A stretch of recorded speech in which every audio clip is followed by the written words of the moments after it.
Will be doing subject English of class 8। थी हमारा 4th period है। अब देखते हैं, हमने यहाँ तक कंप्लीट कर लिया था किस तरीके से जो है टॉमी और फ्रिट्ज जो है कि ग्रुप सोल्जर्स थे वो इकट्ठे हो गए, क्रिसमस पार्टी मनाने लग गए। अब आगे देखते हैं क्या होता है। Then someone I don't know who bought out a football, great quotes were dumped into piles to make a goal post, and next thing we knew that Tommy against Fritz out in the middle of no man's army। तो उसने कहा कि पता नहीं किसने एक football ला दिया और जो अपने कोट्स थे उन्होंने सबको निकाल के डंप कर दिया, मतलब फेंक के, और डम मतलब फेंकना है, और पाइल्स बना दिया, बड़े बड़े ढेर बना दिए उनके, और उससे गोल पोस्ट बना दिया जिसमें गोल्स को डाला जाता है। और फिर बाद में शुरू हो गया इनका match in the no man's land. Hans Wolf and I looked on and cheered, clapping our hands and stamping our feet to keep out the cold as much as possible। तो हम क्लैप करते थे, ठीक है, ऐसे ताली बजा रहे थे, हम जो है पैर पटक रहे थे जिससे हमको जो है ज़्यादा ठंड नहीं लगे। और there was a moment when I noticed our breaths mingling in the air between us. तो एक पॉइंट आया जिसमें हमारा जो है सांस एक दूसरे के साथ मिक्स हो रहे थे और हमको खुशी महसूस हो रही थी। He saw it too and smiled. Jim McPherson he said after a while, I think this is how we should resolve this war. उसने ये कहा है, किसने कहा, ये किसने कहा है, हैंस वुल्फ ने कहा है कि हमको लड़ाई इस तरीके से सुलझानी चाहिए, गेम खेल के। और football match, no one dies in football match में कोई मरता भी नहीं है अपने बच्चे। नो चिल्ड्रंस आर ऑर्फन मतलब अनाथ नहीं होते हैं। नो वाइव्स बिकम विडोज़, कोई भी औरत जो है विधवा नहीं होती है। तो इस तरीके से उन्होंने कहा। फिर जिम ने क्या कहा, I preferred cricket, I told him. तो क्रिकेट, उसने कहा कि मुझे क्रिकेट अच्छा लगता है, मैं क्रिकेट प्रिफर करता हूँ क्योंकि मुझे वो बहुत अच्छे से आता है। Then they Tommies could be the sure of winning and probably, उसने ऐसे मजाक में कहा है कि क्योंकि टॉमीज़ क्रिकेट में बहुत ही अच्छे होते हैं। And together we watch the game, और हम मिलके क्या खेलेंगे, गेम खेलेंगे। Sad to say Connie Fritz won. फिर उसने उसकी वाइफ को कहा कि हम हार गए और फ्रिट्ज जो है 2 गोल से जीत गए थे। But Hans Wolf generously said, मगर हैंस वुल्फ जो थे उन्होंने बहुत ही खुले दिल से कहा कि our goals are wider than their, so it wasn't quite fair. तो उनके जो गोल पोस्ट थे वो थोड़े से चौड़े थे, इसके वजह से उनके गोल्स अच्छे से जा रहे थे, इसलिए उसने ये भी चीज़ कह दी। ओके, अब यहाँ पे क्वेश्चन आ रहा है, who played the football, British and the German soldiers. कौन जीता था, जर्मन सोल्जर्स जीते थे। Who said the football match could be the best way to resolve, Hans Wolf ने कहा था। और थ्रो का मतलब होता है डम्प्ड। अब नेक्स्ट टॉपिक देखते हैं, द टाइम केम। अब जैसे वो खेलना ख़त्म हो गया था, एक टाइम आया, and all soon when the game was finished, game भी ख़त्म हो गया था। इनके जो स्नैप्स और रम्स और सॉसेजेस ये सारे ख़त्म हो गए। रन आउट का मतलब होता है फिनिश हो गए थे, ठीक है ना। And knew it was all over, I wish Hans wells and told him I hope he will see his family soon again and the fighting will end and we all go home. तो उसने wish किया, gym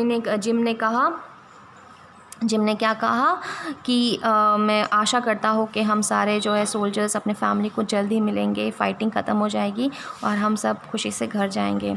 I think that was every soldier wants on both the sides. तो दोनों तरफ हर soldiers यही इच्छा करता है कि लड़ाई जल्दी से ख़त्म हो जाए और उनको घर जाने मिले अपने फैमिली के पास। Handful said take care Jim McPherson, I shall never forget this moment nor you. तो उसने कहा कि हम ये जो समय था हम कभी भी नहीं भूलेंगे। We salute and walked away from me slowly and unwillingly. तो वो धीरे धीरे निकलने लगे, इच्छा नहीं थी फिर भी वो जा रहे थे, उसको ऐसे लगा। He return to the wave just once and then became one of the hundreds of the Greek roadsmen drafting back towards their trenches. तो इनको ऐसा लग रहा था कि सारे जो है अपने उस जगह पे पहुंच रहे थे एक साथ इकट्ठे होके।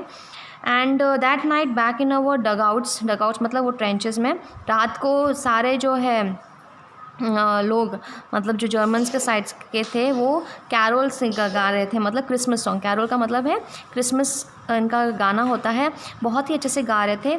कौन सा गाना था, साइलेंट नाइट, ठीक है ना, ये सॉन्ग है। Our boys gave them a rousing chorus of white shepherds watch. तो इन्होंने भी पीछे पीछे से गाना जो है उसके पीछे पीछे जो ग्रुप सॉन्ग है वो भी गाने लगे, टॉमी वाला जो सोल्जर्स थे। We exchange carols for a while, और हमने अपने अपने गाने को एक्सचेंज किया, हमने उनका गाना गाया और उन्होंने हमारा। And then we felt silent, और धीरे धीरे चुप होने लगे। We had our time of peace and goodwill, तो इस समय हम शांति प्रिय और गुडविल प्रिय थे। And time I will treasure as long as I live, और जब तक मैं जीऊँगा इस समय को कभी नहीं भूलूँगा। Dear Connie my Christmas, dear Connie, by Christmas time next year this war will be nothing but a distance and terrible memory. तो इसने यही कहा कि ये जैसे इस क्रिसमस तक तो ठीक है, नेक्स्ट क्रिसमस तक ये एक अजीब और बहुत टेरेबल, ड्रेडफुल और फ्राइटनिंग मेमोरी रहेगी।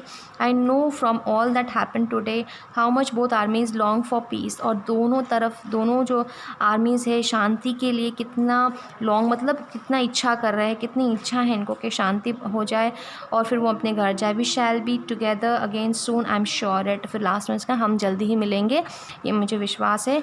You are loving Jim. तो यहाँ तक इसका पूरा लेटर ख़त्म हो गया है। अब आप इसको जैसे रीड कर सकते हैं। Who said every soldiers want on both sides want to end the fighting, German officer Hans Wolf said. I shall never forget this memory, किसने कहा? हैंस वुल्फ, जिम मैक्सपियर से उन्होंने कहा था। Who sang the song still night, Germans ने कहा था, और ग्रुप सॉन्ग का मतलब होता है कोरस। अब देखो यहाँ तक आपका एक एक पैराग्राफ आता है। जैसे फर्स्ट यहाँ दिया हुआ है फर्स्ट, तो ये पूरा एक पैसेज है। ये सेकंड पैसेज जो हमने 2 पार्ट में डिवाइड कर लिया था, तो यहाँ तक हमने कंप्लीट कर लिया है। अब ये कॉम्प्रिहेंशन चेक दिया हुआ है, मतलब ये आप नहीं लिखोगे तो भी चलेगा, बट एक बार रीड ज़रूर कर लेना।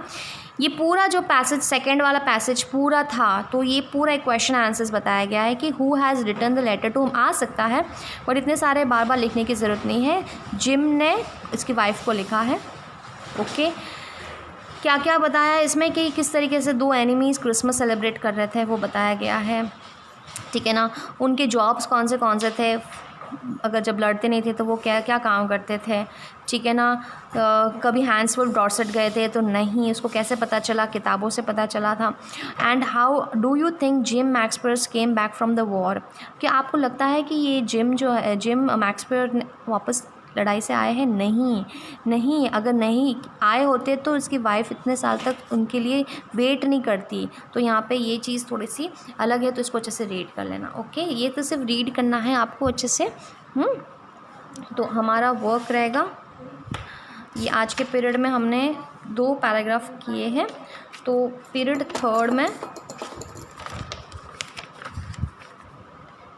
फोर्थ में आपको जितने क्वेश्चन आंसर्स हैं ना, ये क्वेश्चन आंसर्स करने हैं पेज नंबर 197 और 197 पे है। तो होमवर्क में आपको क्वेश्चन आंसर्स करने हैं, जितना पैराग्राफ पढ़ा रही हूँ उसके क्वेश्चन आंसर्स करने हैं, ठीक है ना।